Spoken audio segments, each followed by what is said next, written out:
Hello everyone, myself Mayur Paryani from Edu Guruji. So today in this video we are going to discuss part 2 for IPMAT Indore 2022 QA questions.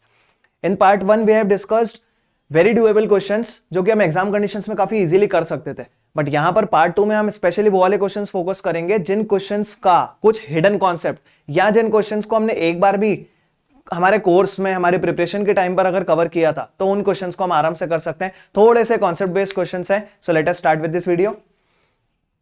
It is given in the question that the number of 4-digit integers which are greater than 1000 and are divisible by 2 and 3 both but not by 5. हमको 4 digit integers के बारे में बात करनी है जो 100 से तो 1000 से बड़े हैं और 2 से भी डिविजिबल है, 3 से भी डिविजिबल है, लेकिन 5 से डिविजिबल नहीं. अब सबसे पहले अगर हम देखें कि number is divisible by 2 and 3 both, कोई नंबर अगर 2 और 3 दोनों से डिविजिबल होता है दैट मींस वो नंबर 6 से डिविजिबल होता है. लेकिन उन्होंने क्वेश्चन में बोला है कि 6 से तो डिविजिबल होना चाहिए बट 5 से डिविजिबल नहीं होना चाहिए. तो अब ऐसे नंबर्स के लिए हम क्या करेंगे, हम पहले 6 से डिविजिबल होने वाले सारे नंबर्स फाइंड आउट कर लेते हैं. उनमें से फिर हम वो वाले नंबर्स हटा देंगे जो 5 से भी डिविजिबल थे. ठीक है, सो 6 से डिविजिबल होने वाला 4 डिजिट का सबसे पहला नंबर है 1002. Next number will be 1008. Next number will be 1014. Next number will be 1020 and so on. Similarly last number will be 9996. ये मैंने इतना सारा सीक्वेंस इसीलिए लिखा ताकि हम देख पाए कि हम अगर 6 से डिविजिबल नंबर्स ले रहे हैं तो उसमें कुछ ऐसे नंबर्स आ रहे हैं जो 5 से भी डिविजिबल हो रहे हैं. अभी हमारी काउंटिंग में तो हम इन नंबर्स को भी ले लेंगे बट बाद में हम इन वाले नंबर्स के लिए एक अलग से सीक्वेंस बना के उनको माइनस कर देंगे. तो हम देख पा रहे हैं यहाँ पर ये जो हमारा सीक्वेंस है ये एक एपी है. एपी के नंबर ऑफ टर्म्स कैसे फाइंड आउट करते हैं हम, an is equals to a plus n minus 1d. an here is 9996 is equals to a is 1002 plus n minus 1 into d. d means 6. 1002 को यहाँ minus कर देंगे तो this will become 8994 which is equal to 6n minus 6. 6 इधर plus में हो जाएगा, this will become 9000 and 9000 is equals to 6n which means n is equals to 1500. Total 6 से डिविजिबल जितने नंबर्स हैं दैट आर 1500. तो 1500 के अंदर बट वो वाले नंबर्स भी डिविजिबल हैं जो 5 से भी डिवाइड होते थे. इसका मतलब 1500 ऑप्शन हमारा एलिमिनेट हो चुका है और 1666 वाला ऑप्शन हमारा एलिमिनेट हो चुका है. अब 1333 या फिर 1200 में से हमारा आंसर आने वाला है. ऐसा ऑप्शंस पे हमको फोकस करना पड़ता है बिकॉज कई बार सिर्फ यहां तक करने के बाद हमारे 3 ऑप्शंस एलिमिनेट हो जाते हैं और हमारे फाइनल आंसर की तरफ पहुंच सकते हैं. Out of these 1500 numbers, now we have to find out कि how many number were there that are also divisible by 5. 5 से डिविजिबल होने वाले नंबर हम इसमें से हटा देंगे. तो 5 से डिविजिबल होने वाले नंबर्स के लिए अब हम एक सीक्वेंस बना लेते हैं. तो फर्स्ट नंबर है 1020.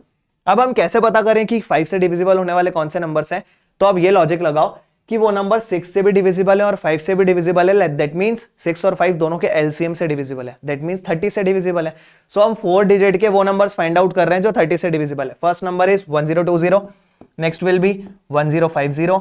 Next will be 1080 and similarly we are going to move till 9990.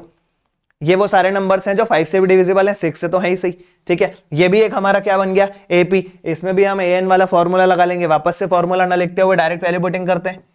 9990 is equals to 1020 plus n minus 1 into, now the difference here is 30.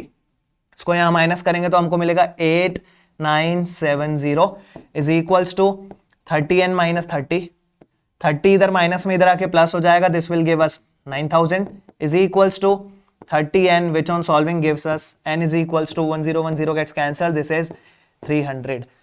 इसका मतलब टोटल मिलाकर जो 1500 नंबर्स थे जो हमने 6 से डिविजिबल गिने थे उनमें से 300 ऐसे नंबर्स थे जो 5 से भी डिविजिबल है. So just we are going to subtract these 300 number out of these 500 numbers. So 1500 minus 300 gives us 1200. That means the answer to this question is option C, that is 1200.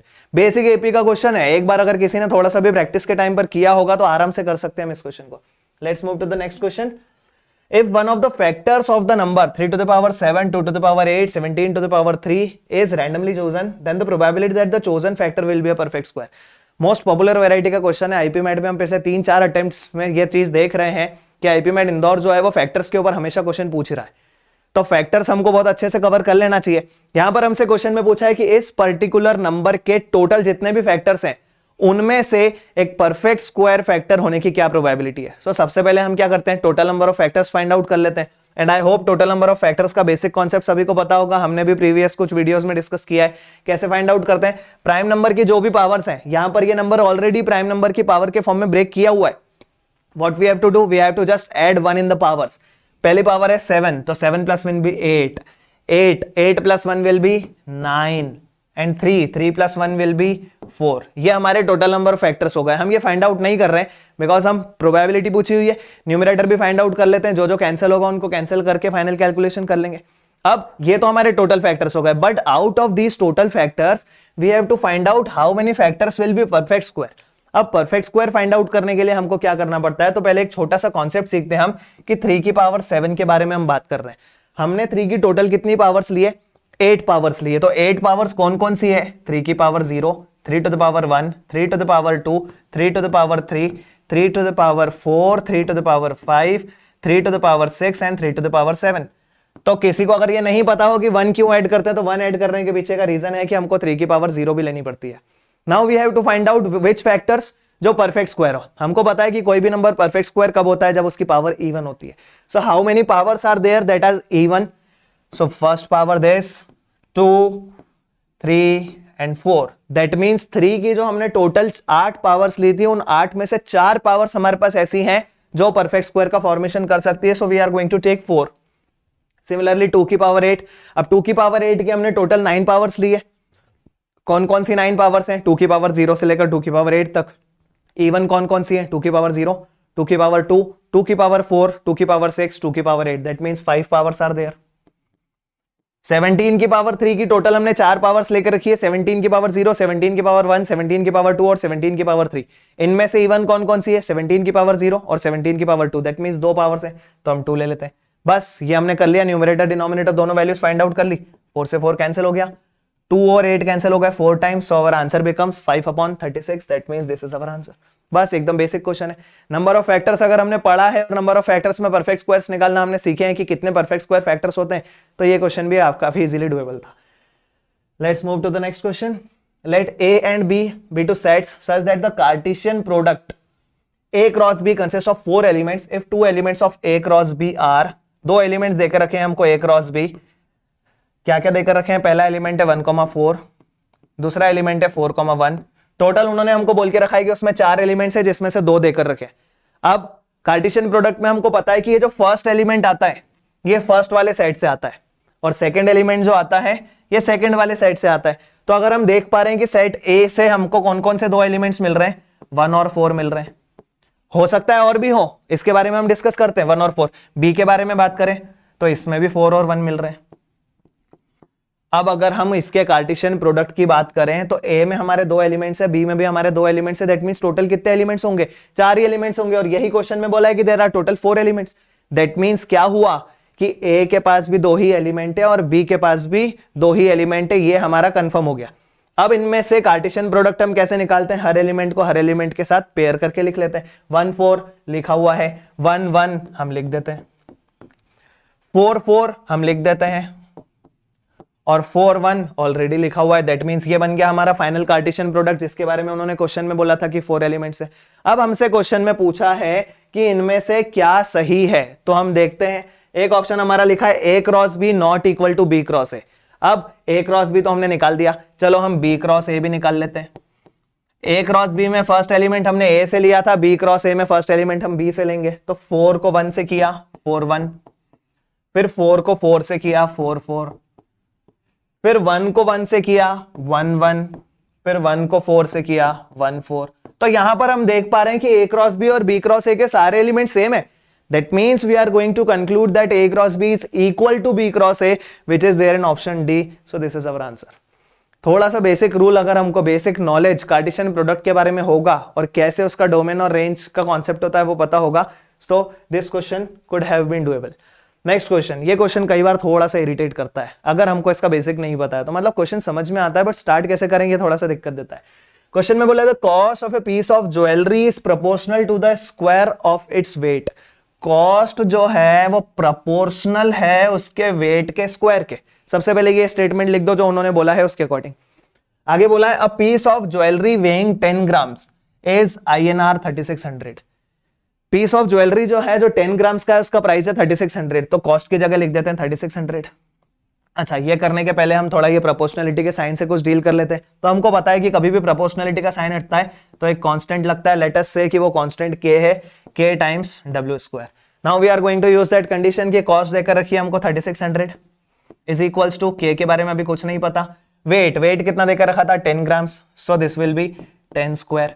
10 square is 100 से ये दो zeros cancel हो गए, सो k हमको मिल चुका है 36।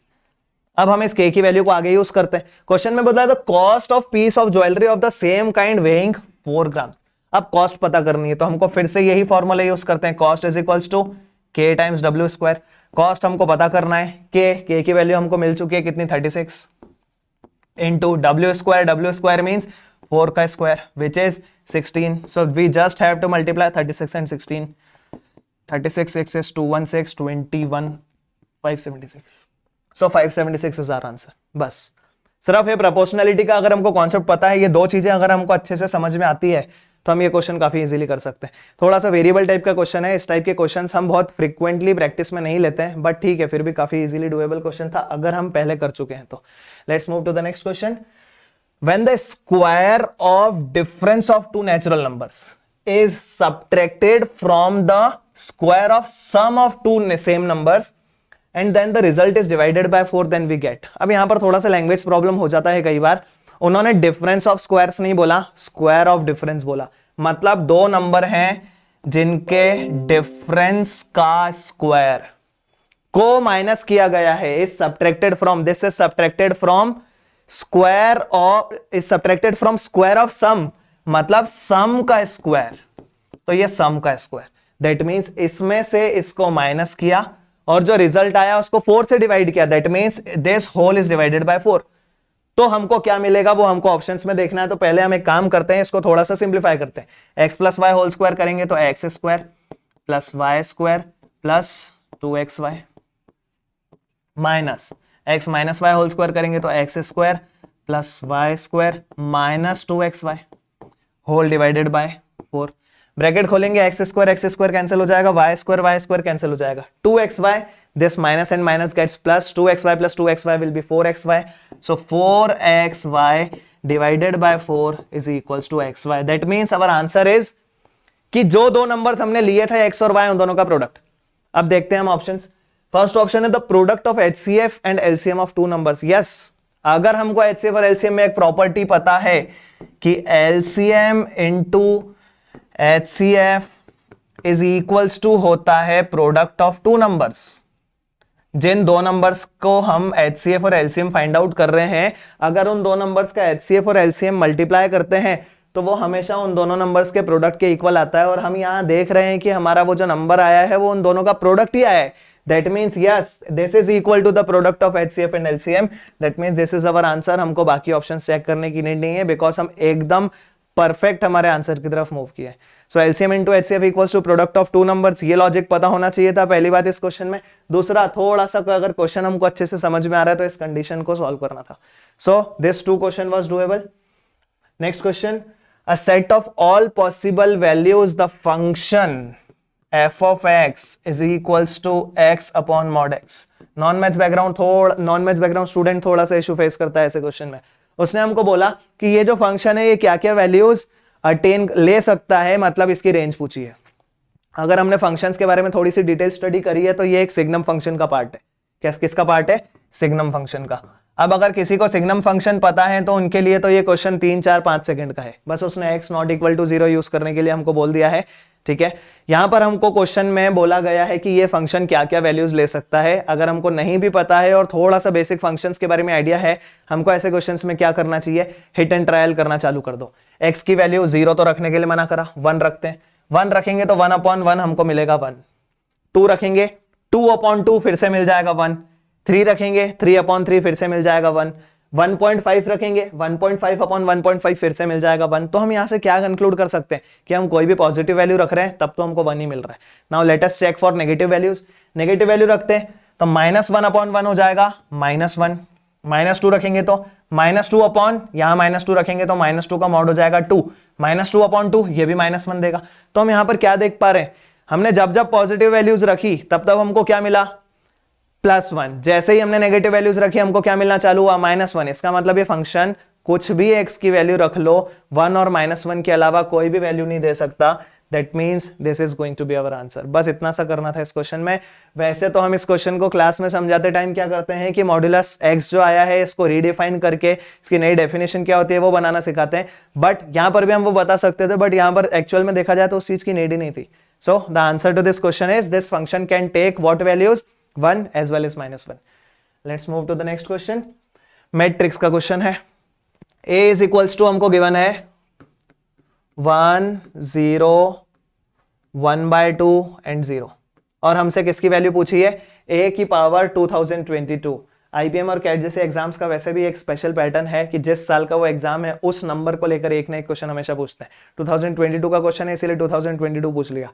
इस बार 2023 का पेपर होगा, किसी ना किसी क्वेश्चन में 2023 यूज करेंगे इसे, ठीक है। बट इस क्वेश्चन के बारे में अगर हम बात करें तो ये कैसे फाइंड आउट करें, तो ये पैटर्न बेस्ड क्वेश्चन है, हमको कुछ अलग अलग वैल्यूज निकाल के पैटर्न डिराइव करना पड़ेगा। सो लेट अस से हम a स्क्वायर निकालते हैं।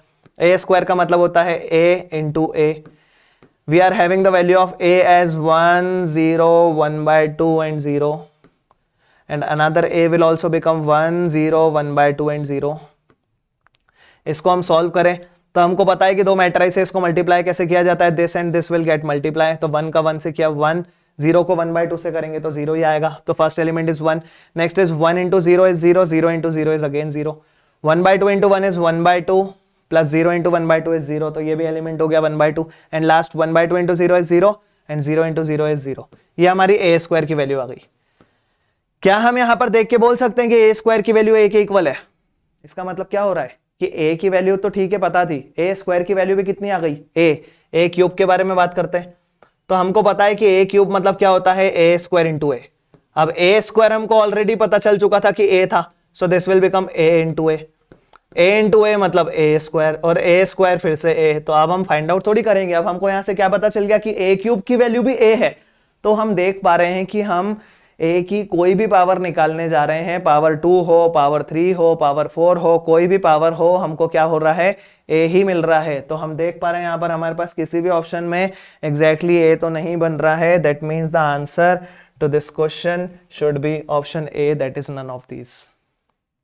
नन ऑफ दीज ही आंसर आएगा। हम देख पा रहे हैं यहाँ पर कोई भी पैटर्न नहीं बन रहा है, ना इस वाले एलिमेंट की जगह हमको 2022 मिल रहा है, ना यहाँ पर हमको 1011 मिल रहा है, ना ही 2 की इस तरीके की कोई पावर मिल रही है। So the answer to this question will be none of this. काफी इजी क्वेश्चन था, सिर्फ मैट्रिक्स का मल्टीप्लिकेशन अगर हमको आता है और इस टाइप के क्वेश्चंस में पैटर्न जनरेट करना है, ये कॉन्सेप्ट पता है तो हम ये क्वेश्चन कर सकते हैं। Let's move to the next question. It is given in the next question that suppose a, b and c are integers such that a is greater than b which is greater than c which is greater than 0।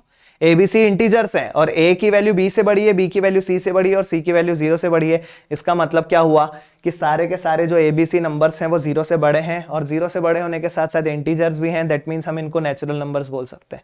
अब हमसे question में पूछा है कि a is equals to एक matrix दे के रखा है हमको a b c, next is b c a and next is c a b. हमसे इस डिटर्मिनेंट की वैल्यू के बारे में पूछा है कि इसकी वैल्यू क्या होगी इस डिटर्मिनेंट की। तो एक तरीका ये हो सकता है कि यहाँ पर हम ए बी सी के कुछ वैल्यूज लेट कर ले, बिकॉज वो वैल्यूज लेट करने के बाद कभी कभी हमको थोड़ा सा कॉन्फिडेंस नहीं आता। लेट अस से अगर इसकी वैल्यू पॉजिटिव आ गई तो हम ए और बी दोनों ऑप्शंस में थोड़ा सा इशू फेस करेंगे कि इनमें से क्या आंसर हो सकता है। नेगेटिव वैल्यू आ गई तो हम ए और सी दो ऑप्शंस में से थोड़ा सा इशू फेस कर सकते हैं। तो एग्जाम कंडीशंस में इस तरीके की वैल्यू लेना, पर्टिकुलरली जब ऐसे ऑप्शंस हो तो हम थोड़ा सा कंफर्टेबल फील नहीं करते हैं। तो हम क्या करें, अगर हमने बेसिक प्रॉपर्टीज ऑफ डिटर्मिनेंट्स पढ़ी है तो हम इस क्वेश्चन को सॉल्व कर सकते थे। क्या करते हैं, हम यहाँ पर एक ऑपरेशन लगाते हैं R1 के अंदर, मतलब R1 replaced by R1 plus R2 plus R3। ये ऑपरेशन लगाते ही हमारा मैट्रिक्स, हमारा डिटर्मिनेंट जो भी है कैसा दिखने लगेगा, a plus b plus c. ये भी क्या हो जाएगा, b plus c plus a, मतलब again a plus b plus c. ये भी क्या हो जाएगा, a plus b plus c. And this will be b, this will be c, this will be a, this will be c, a and b। ये लगाने के पीछे का रीजन क्या था, पहले तो हम इसको मैट्रिक्स में कन्वर्ट कर लेते हैं, पहले तो हम इसको डिटर्मिनेंट में कन्वर्ट कर लेते हैं। So a plus b plus c, यहाँ पर भी हम डिटर्मिनेंट अप्लाई कर देते हैं। So this will be a plus b plus c. ये करने के पीछे का रीजन हम देख पा रहे हैं कि फर्स्ट रो में हमारा a plus b plus c common आ रहा है। So take out a plus b plus c common. a plus b plus c common लेने के बाद अब हमारा डिटर्मिनेंट कैसा दिखेगा? तो फर्स्ट रो में हम देख पा रहे हैं कि हमको 1 1 1 मिलेगा, सेकेंड में हमको बी सी ए मिलेगा और थर्ड में हमको सी ए बी मिलेगा। तो इस तरीके से हमने हमारे डिटर्मिनेंट को थोड़ा सा इजी तो कर दिया। अब इसके बाद भी एक्सपांड ना करते हुए एक चीज हम और सिखाते हैं कि एक्सपांड करने के पहले, मतलब उस डिटर्मिनेंट को पूरा खोलने के पहले क्या करें, दो एलिमेंट्स को जीरो बना देते हैं। तो दो को जीरो बना रहे हैं क्या लगा के, C2 में एक ऑपरेशन लगा रहे हैं C2 माइनस C1, ऐसे ही C3 में भी एक ऑपरेशन लगा देते हैं C3 माइनस C1। तो ये डिटर्मिनेंट कैसा बन दिखेगा, a plus b plus c into operation लगाएंगे, फर्स्ट वाला कॉलम तो एज इट इज रहेगा, सेकेंड कॉलम में हमने C2 माइनस C1 लगाया, this will be 0, this will be C minus B and this will be A minus C। C3 में भी C3 minus C1 लगाया, this will be 0, this will be A minus B and finally this will be B minus C। अब हम देख पा रहे हैं यहाँ पर कि हमारे फर्स्ट रो के 3 में से 2 एलिमेंट 0 बन चुके हैं। तब तो हमारा ये एक्सपांड करने का काम बहुत ईजी हो जाएगा। फर्स्ट रो से हम इसको एक्सपांड कर रहे हैं, a plus b plus c will remain as it is. Expand करेंगे तो 1 जिस रो में है, जिस कॉलम में, उसको हाइड करके बाकी हम लिखेंगे। तो बाकी हमको क्या दिख रहा है, c minus b into b minus c minus a minus b into a minus c. अब इसको देखकर हम थोड़ा सा बोल सकते हैं कि यार ये तो कॉम्प्लिकेटेड दिख रहा है, but believe me this is not complicated. हमको पता है कि a b c तीनों क्या है, नेचुरल नंबर्स हैं। a की वैल्यू b से बड़ी है, b की वैल्यू c से बड़ी है और c की वैल्यू 0 से बड़ी है। अब हम यहां पर थोड़ा सा वैल्यूज को लेकर काम कर सकते हैं। मैंने तीनों पॉजिटिव नंबर रखे, तो a प्लस बी प्लस सी तो मेरे को पॉजिटिव मिलने वाला है। पहला लिखा है अब c minus b, c minus b, c छोटा है तो c minus b is going to be negative. फिर है b माइनस सी, b बड़ा है, b में से c अगर b और c, b में से c माइनस करेंगे तो मिलेगा पॉजिटिव। तो पहला हमको ये मिल रहा है, मतलब फर्स्ट नंबर नेगेटिव है, सेकंड नंबर पॉजिटिव है। वी नो दैट कि नेगेटिव इनटू पॉजिटिव क्या होता है, नेगेटिव। इसका मतलब इन दोनों को मल्टीप्लाई करके हमको मिलेगा नेगेटिव। बीच में माइनस का साइन है, ये माइनस हम देख लेंगे। a माइनस बी, a में से b को माइनस करा, बड़े में से छोटे को माइनस करा, पॉजिटिव आएगा।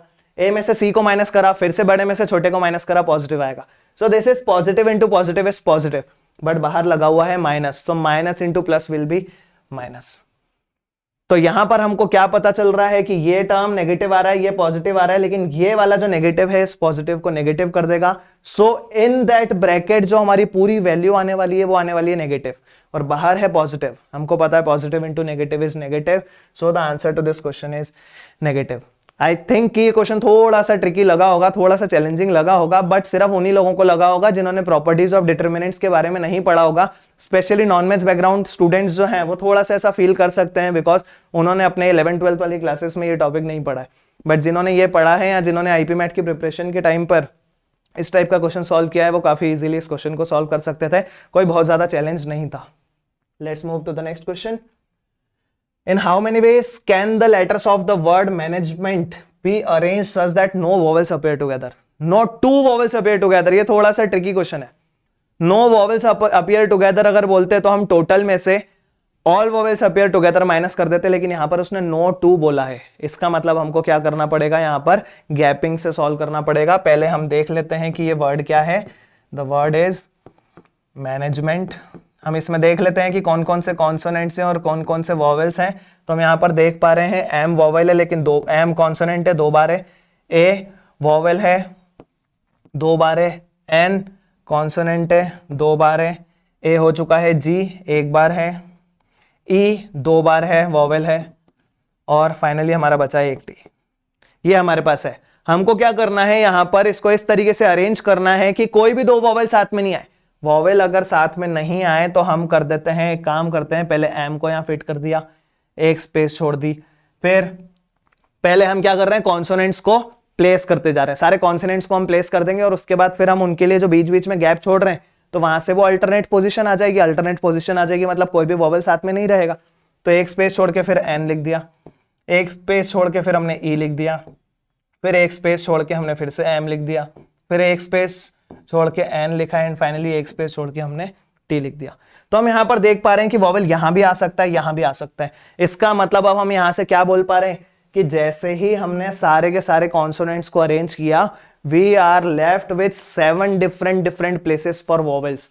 वॉवेल्स इन 7 में से किसी भी जगह पर आ सकते हैं। कितने वॉवेल्स हैं? टोटल 4। तो इन 7 प्लेसेस पर अगर 4 वॉवेल्स को फिट करना है तो कितने तरीके से कर सकते हैं हम? 7p4। बट हम यहां पर एक चीज देख पा रहे हैं कि दोनों वॉवेल्स दो बार रिपीट हो रहे हैं, तो जब रिपीटेशन होता है तो हम उसको उतने ही फैक्टोरियल से डिवाइड कर देते हैं। और ये तो हमने वॉवेल्स के लिए कर लिया। अब कॉन्सोनेंट्स को फिट किया है तो कॉन्सोनेंट्स भी तो अपनी प्लेसेस पर शफल कर सकते हैं। तो क्या होगा? ये जो 6 कॉन्सोनेंट्स हमने फिट करे, these 6 consonants can be placed in 6 factorial veg. और इन 6 में भी हम देख पा रहे हैं कि m 2 बार है तो 2 फैक्टोरियल, n भी 2 बार है तो अगेन 2 फैक्टोरियल। बस अब हमको इसको सॉल्व करना है, हम हमारे फाइनल आंसर पे पहुंच जाएंगे। कर लेते हैं हम इसको सॉल्व। कितना आ जाएगा इसको सॉल्व करने पे? 7p4 is 7 into 6 into 5 into 4 into 6 factorial. ऐसा का ऐसा लिख लेते हैं अभी। This is 2 factorial 2 factorial 2 factorial, that means 2 into 2 into 2 into 2। ये 2 into 2 से 4 कैंसिल हो जाएगा। इस 2 से हम इसको कैंसिल कर लेते हैं 3 टाइम्स। 6 फैक्टोरियल की वैल्यू होती है 720, जिसको हम 2 से डिवाइड करेंगे तो आ जाएगा 360। दैट मीन्स अब हमको क्या करना है? 7 into 3 into 5 into 360 को मल्टीप्लाई करना है, और इसको मल्टीप्लाई करने से जो हमारा आंसर आएगा that will be the final answer to this question. इसको तो हम आराम से मल्टीप्लाई कर सकते हैं, इनमें से कोई ना कोई एक ऑप्शन 100% हमारा मैच कर जाएगा। अगर हम देख पा रहे हैं यहाँ पर 21 into 1800 आ रहा है तो 37800 is going to be our final answer. So moving to the next question, the sum of the squares of all the roots of the equation x square plus modulus of x plus 4 plus modulus of x minus 4 minus 35। थोड़ा सा tricky question है, but मैंने सोचा कि इस question को भी हम ले लेते हैं ताकि इस क्वेश्चन को सॉल्व करने में जो यूज होने वाला एक पैटर्न है, जो एक छोटा सा कॉन्सेप्ट है, वो हम सीख लें। तो यहाँ पर क्या कॉन्सेप्ट यूज होता है? जब भी मॉड्यूलस होता है तो हम एक नंबर लाइन बनाते हैं। सबसे पहले इसको 0 से इक्वेट करते हैं तो x की वैल्यू -4 मिलती है। इसको 0 से इक्वेट करेंगे तो x की वैल्यू 4 मिलेगी। इनको हम क्रिटिकल पॉइंट्स बोलते हैं। ये हमने 2 क्रिटिकल पॉइंट्स यहाँ पर मार्क कर दिए। जितने क्रिटिकल पॉइंट्स मार्क करें उससे एक ज्यादा हमारा रीजन डेवलप होता है। रीजन डेवलप होता है मतलब पहला रीजन आ गया हमारा -4 से छोटा, दूसरा रीजन आ गया हमारा -4 से 4, तीसरा रीजन आ गया हमारा 4 से बड़ा। ये 3 डिफरेंट रीजन्स आ गए। अब इनमें हम कुछ कैलकुलेशंस करते हैं। कैसे कैलकुलेशन करेंगे? तो यहां पर हमारे जो 3 रीजन्स आ रहे हैं वो कौन से आ रहे हैं? पहला आ रहा है कि x की वैल्यू -4 से छोटी है। दूसरा आ रहा है कि x की जो वैल्यू है वो -4 से बड़ी है लेकिन x से छोटी है, 4 से छोटी है। और तीसरा जो रीजन आ रहा है हमारा वो आ रहा है कि x की वैल्यू 4 से बड़ी है। अब यहां पर बहुत ज्यादा टेक्निकल अगर हम करना चाहें इस क्वेश्चन को तो ये काफी टाइम लेगा। तो बहुत ज्यादा टेक्निकल ना करते हुए हम क्या करते हैं, -4 से छोटी कोई वैल्यू लेके देखो। लेट अस से -5 अगर हमने यहां पर लिया, -5 रखेंगे तो दिस विल बी 25। -5 यहां रखा, -5 + 4 विल बी -1, लेकिन मॉड के कारण +1। -5 यहां लिया तो -5 - 4 विल बी -9, मॉड के कारण +9 and 35। And we can see that कि सॉल्व करने पे हमको 0 मिल रहा है। इसका मतलब इस पर्टिकुलर इक्वेशन का एक रूट तो -5 है। और मॉड्यूलस बोलता है कि अगर -5 पे बैठ रहा है तो 5 पे हमको चेक जरूर करना चाहिए। 5 पे चेक करते हैं, दिस विल बी 25। यहां पर 5 रखा तो दिस विल बी 9, यहां 5 रखा दिस विल बी 1, और 35 है ही सही। फिर से हम देख पा रहे हैं कि ये फिर से हमको क्या मिल रहा है? 0 मिल रहा है। इसका मतलब हमको सेकंड रूट भी मिल गया। क्वाड्रेटिक इक्वेशन है, 2 रूट्स तो मिलना ही है। अब आगे के रूट्स भी हम चेक कर सकते हैं। तो हमको 4 से बड़े तो देखो, -4 से छोटा एक वैल्यू मिल चुका है, 4 से बड़ा एक वैल्यू मिल चुका है। अब एक वैल्यू के लिए हम ट्राई करते हैं कि कहीं इसके बीच में हमको कोई वैल्यू मिल रही है क्या। तो उसके लिए हमको क्या करना पड़ेगा? हम यहां पर देख पा रहे हैं कि -4 से 4 के बीच की हमको कोई वैल्यू लेनी है। हम कोई भी अलग अलग 2-3 वैल्यूज हिट एंड ट्राई करके चेक कर सकते हैं। ये मैं एग्जाम कंडीशंस में कैसे करना चाहिए वो बता रहा हूं। अदरवाइज इस क्वेश्चन को सॉल्व करने के लिए हम इन 3 कंडीशंस को यूज करते हुए हमारे फंक्शन की 3 अलग अलग डेफिनेशन बना सकते थे और उसके अकॉर्डिंग भी हम हमारे रूट्स पे आ सकते थे। बट वो चीज जो है वो टाइम कंज्यूमिंग हो जाएगी, और टाइम कंज्यूमिंग चीजें हमको आईपीमेट जैसे एग्जाम्स में तो नहीं करनी चाहिए, बिकॉज वहां पर हमारे पास ऑलरेडी काफी लिमिटेड टाइम होता है। -4 से 4 के बीच की अगर हमने कोई भी वैल्यू उठा के रखी तो हम देखेंगे कि वो सेटिस्फाई नहीं करेगी। So these are the only 2 values that we have to put in this to get our final answer. और हमसे क्वेश्चन में पूछा है कि इसके रूट्स के स्क्वायर्स का सम निकालना है। तो -4 का स्क्वायर विल बी 20, -5 का स्क्वायर विल बी 25 एंड 5 का स्क्वायर भी 25 हो जाएगा। So 25 + 25 is equal to 50। That means the answer to this question is 50।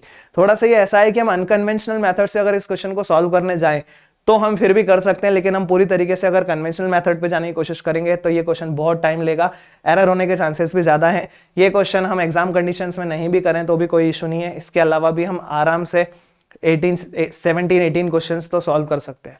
So I hope everyone enjoyed this video. So that was all about the MCQ questions of IPMAT Indore 2022. In the next videos, we will be covering more such questions, more important questions that have been already asked in previous year papers. For our offline and online batches, you can contact us on the given number, as well as you can follow us, you can subscribe our channel. So that's it for this video. Thank you.